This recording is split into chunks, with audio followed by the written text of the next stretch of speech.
안녕하세요. 이종철의 까다로운 IT. 오늘은 애플이 왜 반도체를 직접 만드는지에 대해서 알아보겠습니다.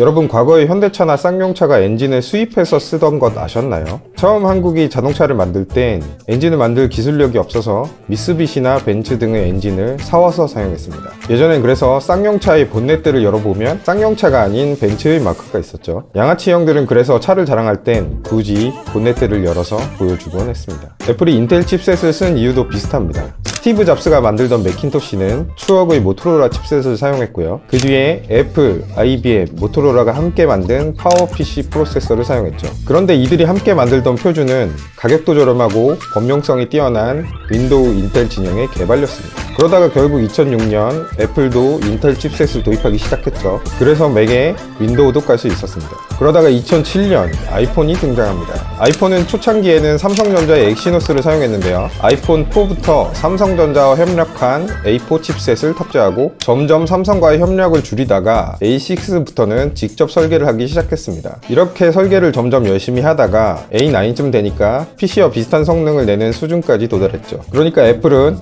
이거 한번 PC 만들어도 되겠는데 하면서 아이패드 프로를 출시한 겁니다. 이게 A12쯤 오니까 PC를 넘을 수 있겠다는 생각도 들죠. 그래서 등장한 것이 애플 실리콘입니다. 반도체라는 뜻이죠. 애플 실리콘을 만드는 단적인 이유는 맥북 프로 16형을 보면 알 수 있습니다. 2019년 연말에 맥북 프로 16형이 나왔죠. 인텔 10세대 코어 프로세서가 2019년 초에 나왔습니다. 그런데 맥북이 탑재하고 싶었던 10세대 i9 프로세서는 2020년 5월이나 돼서 나왔죠. 그래서 애플은 최신 프로세서를 탑재했다고 광고를 할 수 없었습니다. 또한 수급 문제가 있었는데요. 2018년 인텔 칩셋 공급 부족 사태가 발생했었죠. 애플 말고 다른 회사 노트북도 살 수가 없었습니다. 애플이 직접 설계하면 이 문제가 절반으로 줄어들죠. 아무리 이런 장점이 있어도 성능이 부족하면 사용을 못할 텐데요. 애플이 이 성능 면에서 여러 테스트를 하다가 OS 최적화만 잘 하면 승산이 있겠다고 판단을 한 겁니다. CPU와 OS는 설계를 맞춰야만 구동됩니다. 아주 좋은 예는 아닙니다만 예를 들어서 전기자동차 안에 엔진을 놓는다고 해서 차가 갈 수는 없겠죠. CPU와 명령어 셋을 일치시키지 않으면 성능이 부족한 게 아니라 아예 구동이 안 됩니다. 그런데 애플은 OS만큼은 꾸준히 직접 만들어 오고 있었기 때문에 새 OS를 만들 때 애플 실리콘에 맞는 명령어 셋을 실행하도록 만들면 되는 것이죠. 장점은 몇 가지 더 있는데요. 충분한 물량을 판매할 수 있다면 인텔 칩을 사오는 것보다 저렴합니다. 외신에서는 연간 25억 달러, 약 2조 7천억 원을 절약할 수 있다고 예상하고 있죠. 부럽네요. 부러우면 지는 겁니다.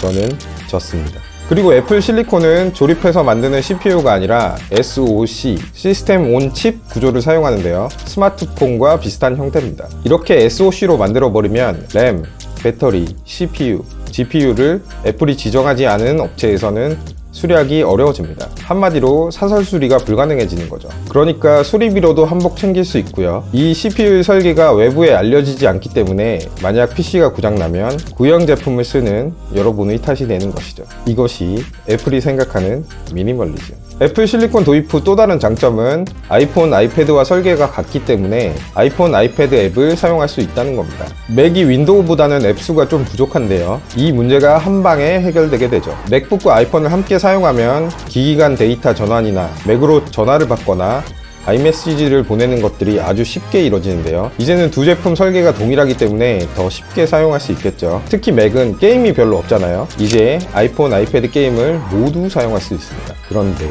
노잼이죠. 그러니까 성능만 보장되면 애플 입장에서는 가격도 저렴하고 생산도 입맛대로 할 수 있고 아이폰 앱도 쓸 수 있으니 해볼 만한 일이죠. 단점은 기존 맥 OS 앱들이 안 돌아간다는 건데요. 이건 애플이 쉽게 전환할 수 있도록 프로그램을 제공하고 있습니다. 그런데 사실 개발자 입장에서는 조금 귀찮을 수도 있죠. 그래도 매출이 나오기 때문에 안 할 수는 없을 겁니다. 이것이 애플이 가진 장점이죠. 만약에 이랬다가 맥북이 안 팔리면 폭망할까요? 아닙니다. 기본적인 설계는 아이폰과 동일하기 때문에 아이폰 칩셋 개발하면서 같이 하면 되죠. 이것은 마치 완벽한 돌려막기. 그러다 맥북이 안 팔리면 맥북 프로세서 설계자들은 집에 가게 되겠죠. 그런데 맥북은 수요가 아주 꾸준한 제품이기 때문에 많이 안 팔려도 거기에 맞춰서 만들면 됩니다. 그 수요 예측을 전 세계에서 가장 잘 하는 사람이 팀 쿡입니다. 아무튼 M1 프로세서 성능이 아주 굉장하다고 하니 까다로운 리뷰도 많은 기대해 주시기 바라겠습니다. 당신의 기둥 애플이 뿌리채 뽑아갑니다. 이것이 애플이 생각하는 미니멀리즘. 그리고 여러분이 궁금한 삼성, 애플, 노트북, 태블릿 등 궁금한 것이 있으시면 댓글로 남겨주시기 바랍니다. 다음 영상에서 찾아뵙도록 하겠습니다. 구독, 좋아요, 알림 설정. 어차피 안 하실 거 아니까 하지 마세요.